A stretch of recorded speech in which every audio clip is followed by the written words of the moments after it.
Hello, it's Amy Rothale with the Jerusalem Connection Report for Friday, January 15th. Today I want to talk about voices of reason against BDS in all corners of the world. I found a recent article on the Jerusalem Post website by a woman named Amin Ayoub, a Moroccan Muslim woman who spent some time in the United States as a teenager.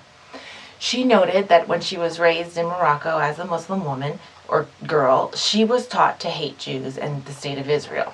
She knew Moroccan Jews lived around her and that they had been there for decades, centuries, millennia even, but they simply coexisted. They didn't necessarily like each other. She was taught to hate them. When she was a teenager, she went on to America to a Catholic boarding school, and there she received an invitation to come to dinner with a Jewish family. At first, she delayed the acceptance of this out of fear.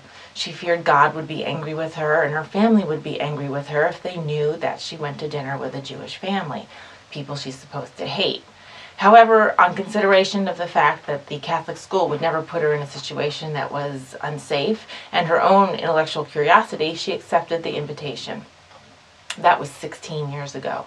The result was her constant search for truth and her realization that logic and common sense must above all be the most important thing, and that hatred of Jews and the state of Israel is rooted in no logic whatsoever. So what did she find in her education process beyond the fact that logic and common sense is more valuable than anything else? She wanted to know why this little nation was demonized and the Jewish people were often the subject of simple hate. She wanted her own set of logic and reasons for why this was.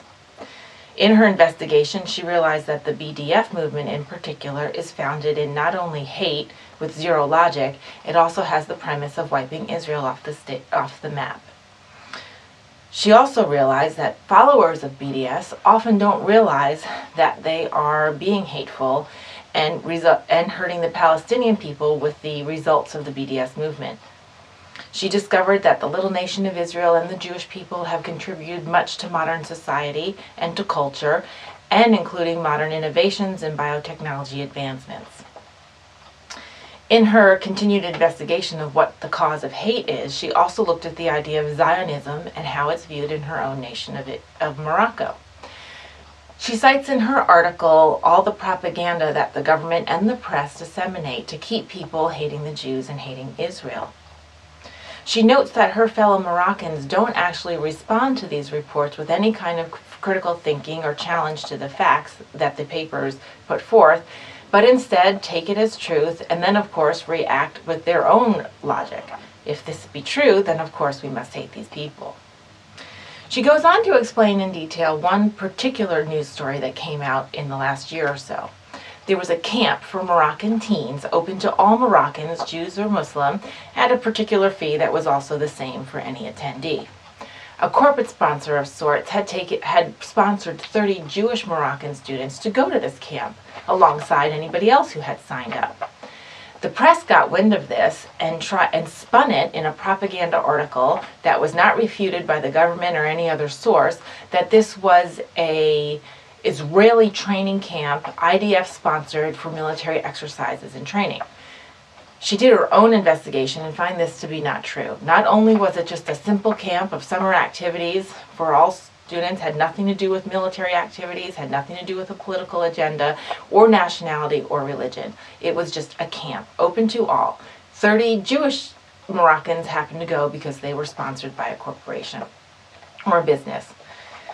To quote from this fine young woman, Miss Ayoub has said, "This is just one example of propaganda that is being spread, and the voices of rebuke, such as mine, are scarce.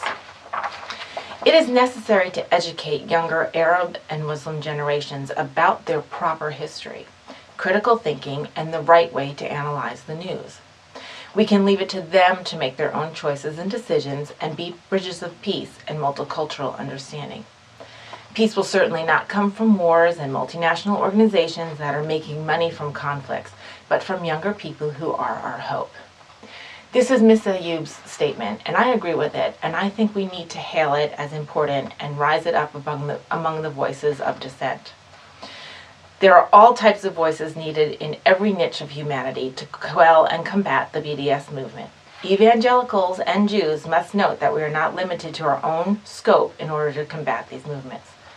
So secular community, as well as people from different faiths, can all rise up to discern truth, combat the hate, and undermine the anti-Semitism. Ms. Amin is now a politician, an activist, and a voice of reason in her own nation of Morocco. While her voice is scarce, it is valuable, and it must be raised up to the hilltops of her community and the World Wide Web. I thank the Jerusalem Post for publishing her article so for us in America, in Europe, and the world over can read her words and have encouragement that the BDS movement has pushback in all corners of the earth. And we can praise God for that. Shabbat Shalom and Shavua Tov. Have a great week.